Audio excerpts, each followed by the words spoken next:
Hi guys, welcome back to my channel. You are watching Khushi Chawla on खुशी Chawla vlogs. तो आज मैं आई हूँ university specially to meet someone and वो है Harshit. He is my friend and वो अभी ही आए हैं यूनिवर्सिटी में एंड आज हम ब्लॉग करेंगे उनके साथ एंड जानेंगे उनकी क्या स्टोरी है, how did he reach Canada and क्या सब रहा, कैसी उनकी प्रोसेस रही and everything. So here he is. Hi everyone, मेरा नाम हर्षिल है। मैं यूनिवर्सिटी में आया हूँ इसी सेमेस्टर में ही।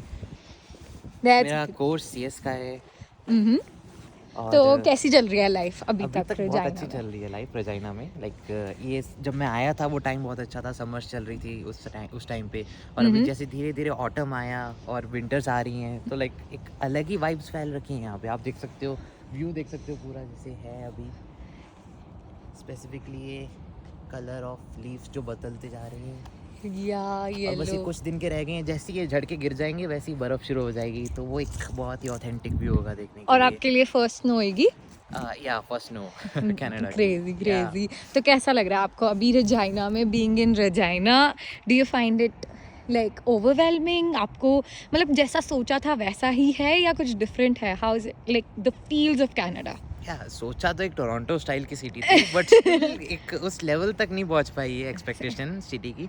सिटी ओवरऑल बहुत अच्छी है, लोग अच्छे हैं, वाइब्स अच्छी हैं, सब कुछ अच्छा है, ट्रांसपोर्टेशन सिस्टम भी इनका बहुत अच्छा है। बट स्टिल मुझे ऐसा लगता है कि कुछ ड्रॉबैक्स हैं इस सिटी के in comparison to big cities. जैसे कि यहाँ पे आपके पास ज़्यादा जगह नहीं है घूमने के लिए और आप यूनिवर्सिटी सैटरडे संडे भी विजिट कर सकते हो। मुझे सबसे बढ़िया चीज़ ये लगी कि हम सैटरडे संडे भी यूनिवर्सिटी आ सकते हैं क्योंकि ये सैटरडे संडे को भी खुली होती है, ओपन रहती है। यस, या तो एंड रहती भी ओपन 12-12 बजे तक है। तो अगर आपको यूनिवर्सिटी बैठे रहना है तो आप यूनिवर्सिटी भी बैठे रह सकते हो। सही बात है। Okay, so my first question is कि आपका कोर्स कौन सा है एंड अपनी डिटेल दो कोर्स के बारे में। लाइक डिप्लोमा है, बैचलर्स है, and why did you choose that course? तो मैंने स्टार्टिंग से ही नॉन मेडिकल इसलिए ली थी कि मैं कंप्यूटर साइंस में जाऊंगा, तो मैंने यही सोच के अभी डिप्लोमा लिया था कंप्यूटर साइंस में ही। और अभी तक का एक्सपीरियंस बहुत अच्छा जा रहा है। मुझे एक सीएस की क्लास मिली है ऑनलाइन और मुझे कुछ इलेक्टिव्स उठाने पड़ रहे हैं क्योंकि जो मेन क्लासेस हैं यहाँ पे वो अभी वेट लिस्ट में पड़ी हुई हैं और ऑलमोस्ट 100 सीट्स होती हैं और ज़्यादा लोग आ चुके हैं, जिसके कारण से क्योंकि कुछ होते हैं कि कुछ बिजनेस वाले बच्चों को भी सीएस करना पड़ता है, उसके कारण वो सब भी सीएस में घुस गए हैं। उसके कारण सीट्स बची ही नहीं है, बिल्कुल भी सीएस वालों के लिए ही सीट्स नहीं बची हैं। तो अभी ये सिचुएशन हो रखी है यूनिवर्सिटी की। Yes, okay. So my next question is कि तो आप क्या एडवाइस देना चाहोगे उन स्टूडेंट्स को जो कि कोर्स चूज़ करने वाले हैं? बिकॉज सीएस में जैसे बहुत बच्चों को नहीं पता, सीएस बिजनेस सारे सब्जेक्ट्स में you have to choose some courses like CS 210, CS 200 या जो भी होता है आपका, CS 100 एंड एवरीथिंग। एंड जैसे बिजनेस में होता है 210, बिजनेस 100 एंड एवरीथिंग। तो आप कह रहे हो कि सीट्स फुल होती जाती हैं, तो उसके लिए बच्चे क्या करें? तो उसके लिए बच्चों को ये करना होगा कि आप रजिस्ट्रेशन पहले ही करके रख दें। जैसे कि फॉर एग्जांपल मेरे एजेंट ने मुझे ये बोला था कि जब तक आपका वीज़ा नहीं आता तब तक हम लोग रजिस्ट्रेशन नहीं करेंगे। बट मैंने गलती ये करी, मुझे शायद अपने एजेंट पे दबाव डालना चाहिए था कि अभी हम रजिस्ट्रेशन कर देते हैं, वीज़ा आता रहेगा। क्योंकि मुझे और भी बच्चे मिले यहाँ पे यूनिवर्सिटी जिन्होंने पहले ही कर लिया था, रजिस्ट्रेशन कर लिया था। और वो सुनने के बाद मुझे बहुत रिग्रेट हुआ कि गलती मेरी ही है कि मुझे भी पहले रजिस्टर कर लेना चाहिए था। तो बाकी ओवरऑल कोर्स बहुत अच्छा है, प्रोफेसर्स अच्छे हैं। आपको अगर चेक करना है तो आप रेट माई प्रोफेसर पे चेक कर सकते हो। That's right. इसके बारे में भी लाइक जो बच्चे आ रहे हैं उनको नहीं पता होगा कि प्रोफेसर्स कैसे होंगे, तो किस प्रोफेसर की क्लास उठाए, because there are multiple options. कि अभी तक वो मुझे भी नहीं पता है क्योंकि मुझे अभी तक सीएस का जो स्टार्टिंग कोर्स है जहाँ से सब कुछ स्टार्ट होना है वो मिला ही नहीं है। क्योंकि जैसे मैंने आपको बोला था वेट लिस्ट में पढ़े हैं सभी बच्चे। हाँ जी। तो क्योंकि यहाँ पे ऐसा है कि आपको सबसे पहले CS 110 उठाने, जब तक आप CS 110 नहीं उठाओगे तो अब तक आप आगे नहीं जा सकते हो क्योंकि एक प्री रिक्विजिट होता है यहाँ पे। जब तक कि CS 110 बाकी CS के सब्जेक्ट्स का प्री रैक है। या एग्जैक्टली। हाँ, तो इसीलिए मतलब इनको सब्जेक्ट्स पहले ही चूज़ कर लेने चाहिए थे। एंड अगर सपोजिंगली आपको नहीं पता कि कौन सा प्रोफेसर कैसा होगा, आप इंडिया में रजिस्टर कर रहे हो, इंडिया में सब्जेक्ट्स चूज़ कर रहे हो, तो आपको लिखा हुआ आ जाता है when you are choosing the classes कि प्रोफेसर कौन है। So there is a website called rate my professor जिस पे प्रोफेसर की रेटिंग्स होती हैं। उसी प्रोफेसर का नाम रेट माई प्रोफेसर पे डालिए and then you will get to know कि प्रोफेसर कैसा है, वो एग्ज़ाम्स कैसे देता है, रेटिंग कैसी है उनकी एंड एवरीथिंग। सो इसीलिए मेक श्योर कि आप चेक कर लें। Okay, so my next question, सीढ़ियाँ चढ़ते चढ़ते पौड़ियाँ तो ये है कि आपने डिप्लोमा ऑफ CS ही क्यों चूज़ किया and why not other subject? Yeah to be honest diploma choose करने का एंड डिग्री क्यों नहीं चूज किया? या उसका यही रीज़न था कि 4 साल एक ही यूनिवर्सिटी में स्टक रहने से अच्छा है कि मैं यहाँ से कुछ क्रेडिट्स इकट्ठे करूँ और कोई बड़ी सिटी, कुछ बड़ी यूनिवर्सिटी में जाके उस क्रेडिट्स का यूज़ करूँ। जैसे कि यहाँ पे टोरंटो की भी बहुत अच्छी अच्छी यूनिवर्सिटीज़ हैं, वहाँ पे जाके ट्राई करूँ, क्योंकि कंपैरेटिवली यूनिवर्सिटी ऑफ रजाइना अच्छी है, बट स्टिल इसकी जो डिग्री की वर्थ होगी या वैल्यू होगी वो उस स्तर पे नहीं होगी जितनी उन कॉलेजेस या यूनिवर्सिटीज़ में होती है। ओके, तो इसलिए आप करेंगे डिग्री ही लेके? या मैंने डिग्री करनी ही है। ज़्यादातर लोगों का क्या फाइनेंशियल बैकग्राउंड इतना स्ट्रांग नहीं होता, जिस कारण से वो लोग डिप्लोमा उठाते हैं ताकि जल्दी से डिप्लोमा ख़त्म करके पीआर लेकर के फिर वो लोग बीटेक में स्विच कर जाएं, क्योंकि यहाँ का कैनेडियन सिस्टम का एक सबसे बड़ा बेनिफिट ये है कि यहाँ पे आपको क्रेडिट्स मिलते हैं हर एक सब्जेक्ट के। क्रेडिट्स को आप ट्रांसफ़र कर सकते हो अगर आपको किसी भी और यूनिवर्सिटी में भी जाना है तो आगे पढ़ाई करने के लिए। या ओके, गॉट इट। तो आपकी प्रोसेस कब शुरू हुई थी कनाडा आने की, एंड आपकी जीआईसी कितनी थी? या तो जीआईसी मेरी डबल हो गई थी। ओके, आमतौर पे एक बच्चा $10,000 भरता है, बट मुझे $21,000 भरना पड़ा था। तो क्या आपको फ़ायदेमंद लगा ज़्यादा जीआईसी भरना? नहीं, फ़ायदेमंद तो ऐसा है कि वो आपके ऊपर क्योंकि डिपेंड पैसा करता तो है। आपका ही है Yeah, at the end of the exactly, day. वही आपके ऊपर डिपेंड करता है। अगर आप उसको अर्न करके भर सकते हो तो बेटर है कि आप वो वापस ही भेज दो इंडिया में, क्योंकि जितना पैसा आपके हाथ में रहेगा वो उतना उड़ता ही जाएगा। सबसे बढ़िया है अपने पेरेंट्स को वापस भेज दो अगर आपके पास ज़्यादा पैसा हो गया है, क्योंकि एक होता है ना, एक स्ट्रगल करने के लिए हम लोग यहाँ पे आए हैं, तो खुद कमाना और खुद लगाना, खुद की फीस भरना, उसका एक स्ट्रगल का मज़ा ही कुछ और है। That's right, that's right. तो अभी आप जॉब ढूंढ रहे हैं, और क्या जॉब की क्या प्रोसेस है? मतलब जॉब मार्केट का क्या सीन लग रहा है इस टाइम आपको?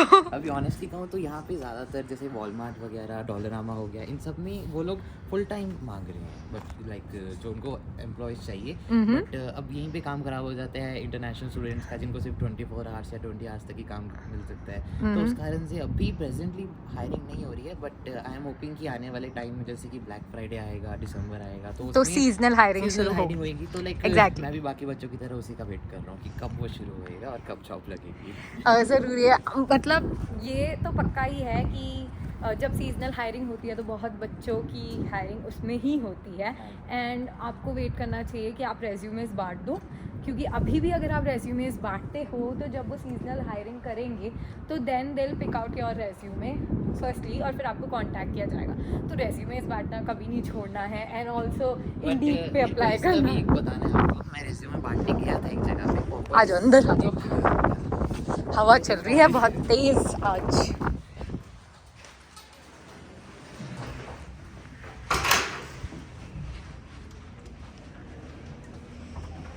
यूनिवर्सिटी में ज़्यादा जोर से नहीं बोल सकती, बट तो मैं पहले पॉपॉइज़ पे गया था। वो एक खाने पीने का आउटलेट है, वहाँ पे मैंने रेज्यूमे दिया ले जा करके, और वहाँ के मैनेजर की सीधी वर्डिंग थी कि इंडियन था वो, तो उसने मुझे बोला कि बंडल भर के रेज्यूमे आते हैं हमारे पास, आपको ही क्यों चुने हम लोग।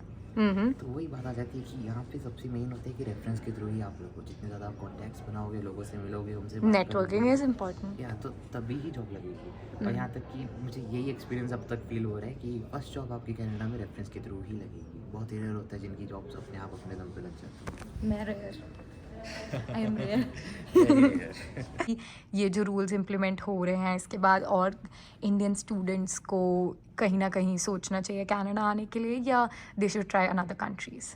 या इंडियन स्टूडेंट्स को कनाडा अभी फ़िलहाल तो प्रेफर करना ही चाहिए, क्योंकि जैसे कि फॉर एग्जांपल आज से 10 साल पहले सभी यूएस जाया करते थे, बट आज सबका प्रेफरेंस बदल गया कनाडा आने का। उसका रीज़न ये है कि वहाँ पे बहुत इंडियंस हो चुके हैं, और जितने ज़्यादा इंडियंस हो चुके हैं उतना उनका सिटीजनशिप मिलना और मुश्किल हो चुका है। बट स्टिल कनाडा में कंपैरेटिवली अगर आप छोटी सिटी में हो, जैसे कि रजाइना में हम लोग आए हैं, तो यहाँ पे ये फ़ायदा है कि आपको पीआर कंपैरेटिवली आसानी से मिल जाएगी।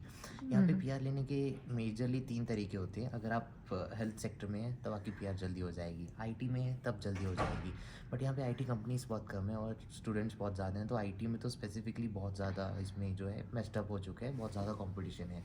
और एक थर्ड चीज़ निकल के आती है जो कि है किसी भी आप फूड स्टोर का मैनेजर बन जाओ, तो उससे क्या होता है कि वो फूड स्टोर वाले अपने मैनेजर्स को जो है पीआर के लिए SINP दिलवा देते हैं, एंड देन पीआर। और स्पेशली ये मैकडी में, टिम होटन्स में और पॉपॉइज़ में ज़्यादा होता है। तो आप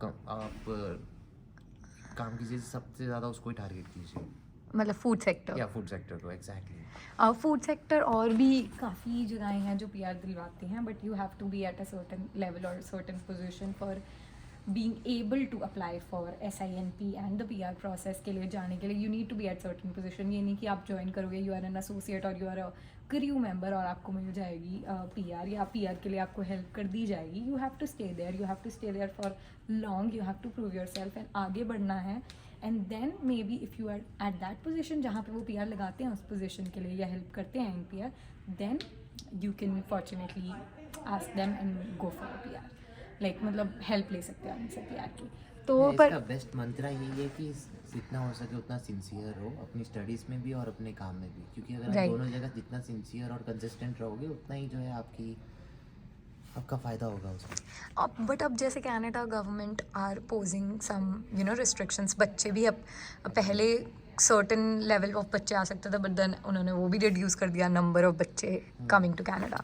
तो मतलब वो प्रॉब्लम्स तो पोज कर ही रहे हैं ताकि कम इंटरनेशनल स्टूडेंट्स आए. नहीं बट टू बी ऑनेस्ट वो भी अपनी जगह सही है. अगर कंपेयर किया जाए, अगर हमारे इंडिया में बहुत सारे लोग एकदम से बाहर से आ जाएंगे तो हमारी जॉब्स भी जाएंगी, हमारे भी ज़्यादा रिसोर्सेज यूज़ होंगे. वही सेम चीज़ यहाँ पे हो रही है. लाइक टू बी ऑनेस्ट आपको हर 5th इंसान जो है यहाँ पे इंडियन ही दिखेगा. इतने ज़्यादा इंडियंस यहाँ पे हो चुके हैं. गलत तो नहीं है, लाइक हम लोग ही हैं जो चला रहे हैं इनके देश को, बट स्टिल कहीं ना कहीं वो जो यहाँ के लोकल लोग हैं वाइट्स हैं उनको एक इन्फीरियॉरिटी होती ही है हम लोगों से, जिसके कारण से वो लाइक वो खुद भी नहीं चाहते हैं कि हम लोग ज़्यादा. पर पहले उन्हें चीप वर्कफोर्स चाहिए था और वो उनको लेबर मिल गई. एग्जैक्टली. एंड देन नाउ बहुत ज़्यादा लेबर हो गई है. या अब ये लेबर उनकी बॉस बन चुकी है, तो ये चीज़ उनको शायद थोड़ी खटक रही है. तो आपको क्या लगता है प्रोफेशनल कोर्सेज कौन कौन से कोर्सेज हैं या कौन सा सेक्टर है जिनमें ऑब्वियसली PR ईजी ही रहेगा? या अगर आपका हेल्थ है तो आप लाइक हेल्थ IT. हाँ, हेल्थ और IT में तो ऑब्वियसली आपको जल्दी PR मिलेगा ही. और टू बी ऑनेस्ट बाकी का मुझे भी आइडिया नहीं है बिजनेस वगैरह का. वो आप भी एक्सप्लोर ही करें. किसी से ही पूछ सकते हैं, इनका सेम बिजनेस का ही कोर्स है. तो यस. तो अगर आप बिजनेस में आ रहे हैं भगवान पे छोड़ दें. भगवान भी छोड़ा हुआ है भी. नहीं भगवान पे तो देखो IT वाले भी छोड़ दें, हेल्थ केयर वाले भी छोड़ दें, सब किस्मत पे है. जिसकी जहाँ लिखी है, जिसने जहाँ सेटल होना है हो जाना है. It's just you have to work, you have to be focused, work on your goals. आपको अगर PR आपका पहला मेन गोल है, सिंस मेरा बीच में हो रहा था that may be I do a diploma और अ डिग्री, क्या करूँ इसमें भी मैं बहुत डिलेमा में थी. बट कहीं ना कहीं अगर करियर आपका गोल है तो set it as it is and अपना डिग्री परस्यू करें, पढ़ाई करें अच्छे से. बट अगर आपको ये है कि जल्दी से जल्दी PR चाहिए देन डिप्लोमा लेके ढूंढें क्या वेज़ हैं. हर प्रोविंस में अलग वेज़ होती हैं, तो डिपेंड्स. कुछ हम एक सॉलिड वो नहीं दे सकते वर्ड कि कैसे होएगा क्या होएगा. But then see for yourself. यहाँ आओ एंड यू एक्सप्लोर, यहाँ नेटवर्क्स बनाओ एंड देन पता लगता जाएगा, मतलब बढ़ती जाएगी नॉलेज. एनहांस करो नॉलेज अपनी. That's all. Okay Harshil, so my last question to you is that जैसे कि हम सुनते हैं, मैंने अपनी किसी और वीडियो में ये डिस्कस भी नहीं किया, that downtown is a bit not safe when you go after the sun is down.